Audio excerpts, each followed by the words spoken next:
आज की क्लास में हम बात करने वाले हैं ड्रॉप कैप्स और using word art and templates के बारे में। तो सबसे पहले मैं आपको बता देता हूँ वर्ड आर्ट क्या है। तो वर्ड आर्ट भी ग्राफिक्स सेक्शन का ही एक ऑप्शन है जिसके द्वारा आप वर्ड आर्ट में जो वर्ड पे आप जो पेजेस यानी फ्रंट पेजेस बनाना चाहते हैं उसमें ये एक मददगार साबित होता है। कहने का मतलब ये है कि ग्राफिक्स का हिस्सा रहेगा ये। जैसे मान लीजिए कि वर्ड का यूज़ हम करते हैं फ्रंट पेजेस वगैरह बनाने के लिए, तो उसमें आप वर्ड आर्ट का यूज़ कर सकते हो। तो वर्ड आर्ट का यूज़ मैं आपको करके बता देता हूँ और इसकी खासियत बता देता हूँ। तो सबसे पहले मैं आपको वर्ड आर्ट का यूज़ करना बता देता हूँ। तो इंसर्ट मेन्यू के अंदर आपको यहाँ मिलेगा वर्ड आर्ट। तो यहाँ से मैं वर्ड आर्ट चूज़ कर ले रहा हूँ और यहाँ पर लिख ले रहा हूँ, कोई भी वर्ड लिख ले रहा हूँ। तो मैंने यहाँ पर लिख लिया, ठीक है। तो सिंपली यहाँ पर ये लिखने के बाद अब मैं इसमें क्या क्या चेंजेस कर सकता हूँ या फिर मैं इसकी जो भी खासियत है, देखिए जैसे खासियत इसकी ये है कि ये इसको मूव आसानी से किया जा सकता है, ठीक है। और ये डॉक्यूमेंट में कहीं पर भी मूव हो जाएगा आराम से, ठीक है। इसको कितना भी बड़ा कर सकते हो आप। शेप का साइज़ बढ़ाना चाहो शेप का साइज़ बढ़ा सकते हो, फ़ॉन्ट का साइज़ चाहो तो फ़ॉन्ट का साइज़ बढ़ा सकते हो। तो ये कुछ ऑप्शंस रहेंगे। जैसे ये फॉरवर्ड मेन्यू मैंने आपको बताया था, देखिए।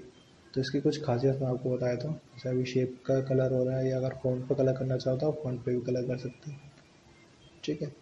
और इसमें एक ऑप्शन होता है ट्रांसफॉर्म। तो इससे आप आराम से ट्रांसफॉर्म कर सकते हैं कुछ इस तरीके से, ठीक है। अगर आपको साइज़ और बढ़ाना है तो आप यहाँ से साइज़ और बढ़ा सकते हैं कुछ इस तरीके से, और ये उतना ही बैंड हो जाएगा, ठीक है। तो ये वर्ड आर्ट होता है जिसके द्वारा आप है ना यूज़ करके आप कोई भी फ्रंट पेज तैयार कर सकते हैं।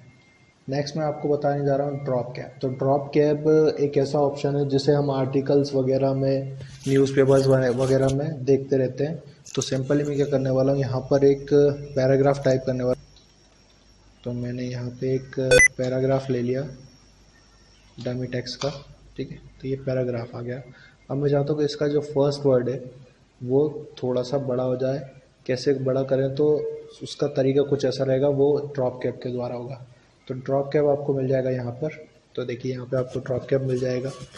जैसे मैंने बताया था कि आर्टिकल या न्यूज़पेपर्स वगैरह में हम देखते हैं, तो यहाँ पे आप ड्रॉप कैप का यूज़ कर सकते हैं, ठीक है। सिंपल इसका एक दूसरा टाइप भी है यहाँ पर, और हम अपने हिसाब से इसे मॉडिफाई भी कर सकते हैं। आप मॉडिफाई कैसे करोगे, सिंपल कि आप ये बता सकते हो कि कितनी लाइनें आपको चाहिए, जितना बड़ा ये टेक्स्ट हो, ठीक है। आप जितनी लाइनें चूज़ करोगे उतना बड़ा ये टेक्स्ट हो जाएगा। तो ये ड्रॉप कैप रहेगा, ठीक है। अब बात कर लेते हैं टेम्पलेट। तो टेम्पलेट होते क्या है पहले वो समझ लीजिए। टेम्पलेट एक ऐसे बने बनाए डॉक्यूमेंट्स होते हैं जिनको मॉडिफाई करके काम किया जा सकता है। कहने का मतलब ये है कि ये हमारे कार्य को सरल बनाने के लिए यूज़ किए जाते हैं। तो टेम्पलेट्स के कुछ टाइप होते हैं, तो टेम्पलेट्स के टाइप बता देता हूँ। तो टेम्पलेट एक पूर्व निर्धारित डॉक्यूमेंट है जिसका उपयोग एक नया डॉक्यूमेंट जल्दी से बनाने के लिए कर सकते हैं। टेम्पलेट में अक्सर कस्टम फॉर्मेटिंग एवं डिज़ाइन शामिल होते हैं, इसलिए इससे एक नई परियोजना बनाने में समय की बहुत बचत होती है। कहने का मतलब ये है कि इसमें ऑलरेडी फॉर्मेटिंग की होती है, सारा पेज वगैरह तैयार होता है, सिर्फ आपको अपने हिसाब से कंटेंट फिल करना होता है।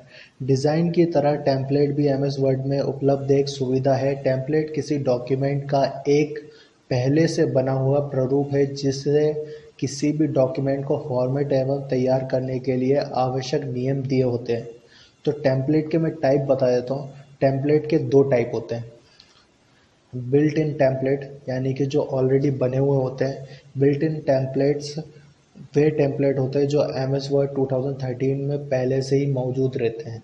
इसके आप सिलेक्ट करके इनका उपयोग करके कार्य कर सकते हैं, ठीक है। जिसमें for example report, fax, memo, resume, web page, ठीक है। Document without custom formatting.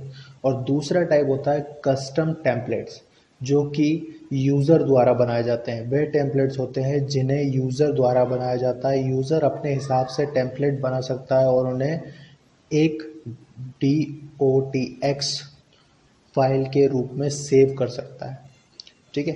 तो एमएस वर्ड में टेम्पलेट बनाने के लिए आपको करना क्या होता है, सिंपली आप जाएंगे यहाँ पर। अगर टेम्पलेट आपको खोलना है तो पहले आप जाएंगे न्यू में, यहाँ पे आपको अलग अलग टेम्पलेट्स मिल जाएंगे, ठीक है। उसके बाद ये बने बनाए टेम्पलेट्स आपको यहाँ मिल जाएंगे। अगर आप इनमें से नहीं बनाना चाहते हो या फिर आप खुद से बनाना चाहते हो तो सिंपली आपको करना क्या होगा, जैसे मान लीजिए कि मैंने ये फाइल जो बनाई है वो मान लीजिए एक टेम्पलेट है। अब उसको सेव कैसे करोगे, template as a template save हो, तो यहाँ पर आप जाओगे सेव में, तो यहाँ पे आपको ऑप्शन मिलेगा सेव। तो जब आप फाइल को सेव कर रहे हो तो इसको वर्ड डॉक्यूमेंट ना देते हुए आप यहाँ से इसको देंगे वर्ड टेम्पलेट। ठीक है, तो वर्ड टेम्पलेट दे देंगे तो ये देखिए कस्टम ऑफिस टेम्पलेट में आपको पहुँचा देगा। कस्टम ऑफिस टेम्पलेट में आप पहुँच जाओगे और इसको सेव कर दोगे।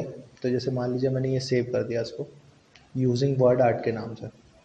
ठीक है, अब ये सेव हो गया।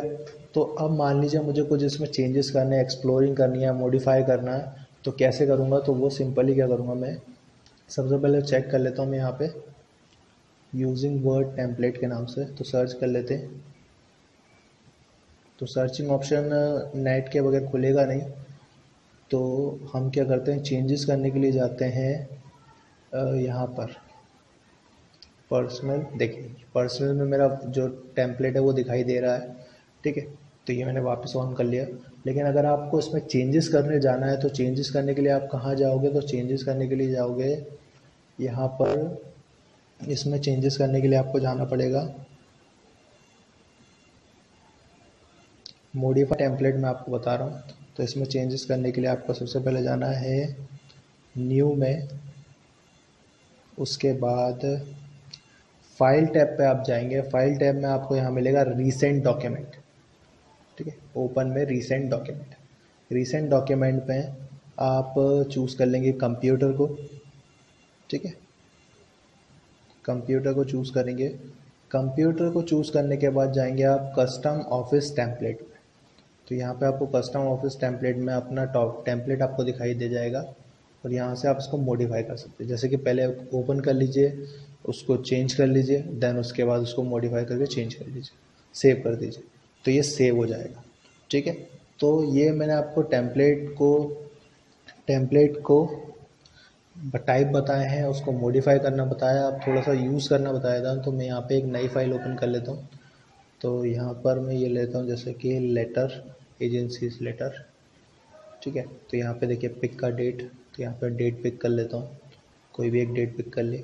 ठीक है, उसके बाद यहाँ पे भी कंपनी का नाम, यहाँ पर मेरा एड्रेस, और यहाँ पे जिसको भेजना है ये कंपनी का नाम, और फिर यहाँ पे मैटर लिखा जाएगा। ठीक है, आप इसको हटाकर खुद का मैटर भी टाइप कर सकते हो, जैसे देखिए मैंने हटा दिया यहाँ पे, और उसके बाद यहाँ पर सेव कर दूंगा मैं इसको अपने हिसाब से, तो ये मेरे लिए तैयार हो जाएगा। अब इसमें फ़ायदा क्या हुआ वो चीज़ मैं आपको बता देता हूँ। ऑलरेडी डेट का कॉलम मिल रहा था, नाम का ऑप्शन मिल रहा था, ऑलरेडी हमें डिज़ाइन किया हुआ मिल रहा था। तो ये इसके फ़ायदे हैं टेम्पलेट के, जिसको आप यूज़ करके आप इसमें अपने हिसाब से एडिटिंग कर सकते हैं। तो ये कुछ ऑप्शंस मैंने आपको बताए, नेक्स्ट क्लास में मैं आपको आगे बताने वाला हूँ।